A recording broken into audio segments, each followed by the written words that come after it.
বন্ধুরা, আজকে লাগাবো একটি লেবু গাছ। তো সর্বপ্রথম আমরা একটা নার্সারি থেকে লেবু গাছ নিয়ে চলে এসেছি। লেবু গাছটা লাগানোর জন্য মাটি তৈরি করতে হবে আর একটা বালতিতে লাগাতে হবে।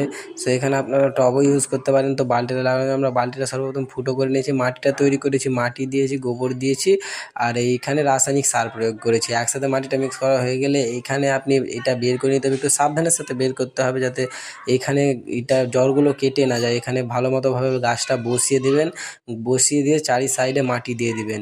মাটি দিয়ে এবার আপনি একটু কিছুটা জল দিয়ে দেবেন, এমনভাবে জলটা দেবেন যাতে জলটা যেন জমে না থাকে। তো সর্বপ্রথমে একটু বেশি জল দেওয়ার চেষ্টা করবেন, যেহেতু গাছটা যেন ভালোভাবে লেগে যায়। সো আপনাদের কোনো যদি অসুবিধা হয়, যে কিছু বুঝতে অসুবিধা হলো, তো কমেন্ট সেকশনে জানাবেন। আর এইভাবে আরও গাছের টিপস পেতে আমাদের সাবস্ক্রাইব করে রাখুন।